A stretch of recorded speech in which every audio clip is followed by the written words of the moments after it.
Hello. Welcome to a podcast on the law and its impact on computing technology and business. This is Brian Gaff. I'm a senior member of the IEEE and partner at the McDermott, Will & Emery law firm in Boston. The IEEE is presenting this podcast in conjunction with my column that appears in Computer Magazine, the flagship publication of the IEEE's Computer Society. That column discusses legal issues relevant to people in the computer hardware, software, networking, and service businesses. In the last podcast, I discussed some of the remedies for patent infringement. This podcast will discuss ways to accelerate the U.S. patent prosecution process. When you file an application for a U.S. patent, you're kicking off a process that typically lasts about 2 to 3 years before the patent might issue. One reason why it takes so long to get a patent in the U.S. relates to the backlog of applications waiting for examination in the U.S. Patent Office. Hundreds of thousands of patent applications get filed each year in the U.S. The Patent Office has thousands of patent examiners who review those applications. Even with that many examiners, a backlog has developed, and it simply takes time for an application to get through the entire process. Sometimes an applicant can't wait the 2 to 3 years for his application to get issued as a patent. That's particularly true if someone is using the invention without authorization and the applicant wants to stop him right away. Fortunately, the Patent Office has certain mechanisms to speed up the examination process. Some have been around for decades, and others are new and have become popular. If the subject matter of the patent application falls into certain categories, the applicant can file what's called a petition to make special. This petition asks the Patent Office to expedite the examination process. It can be used if the patent application relates to environmental matters, energy conservation, or counterterrorism technology. Also, the petition can be used, irrespective of the application's subject matter, if the inventor is age 65 or over or in poor health. If the Patent Office grants the petition, then the application is moved toward the head of the line for examination. But what happens if the application doesn't pertain to one of the specified areas and the inventor is younger than 65 and in good health? Are you out of luck? The answer is no.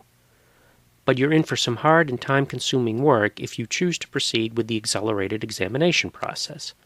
That's because this process requires that you prepare and file a so-called support document. That document must contain a detailed review of the prior art and an analysis of why that art won't prevent your application from becoming a patent. Preparation of the support document entails many risks, as I described in my column. Because of this, and because of the time and expense involved in preparing the document, accelerated examination is not a popular option for expediting the examination of a patent. What has largely taken the place of the accelerated examination procedure is the new Track 1 procedure. Track 1 reduces the examination time to about 1 year in return for payment of a fee of about $4,000. The applicant doesn't file a support document under Track 1, which is a reason why Track 1 has become popular. There is a limitation, however. The Patent Office can't accept more than 10,000 Track 1 requests in any given year. In 2015, the Patent Office accepted 9,792 Track 1 requests. So, if you're considering using Track 1, be mindful that as the end of the year approaches, that option might not be available. Another option to expedite examination applies if you've already filed your application in a non-U.S. country or internationally using the Patent Cooperation Treaty, or PCT, process. This is called the Patent Prosecution Highway, or PPH. But there are 3 things to keep in mind about the PPH. First, after your non-U.S. or PCT filing, you must have filed your application in the U.S. before the corresponding deadline. That deadline is measured from your application's priority date and depends on whether your first filing was in a non-U.S. country, which gives you a 1-year deadline, or via the PCT, which gives you a 30-month deadline. Second, you must have received a favorable report on patentability from the examiner of your non-U.S. or PCT application on claims that are substantially similar to those in your U.S. application. And third, the U.S. examiner must not have begun substantive examination of your U.S. application.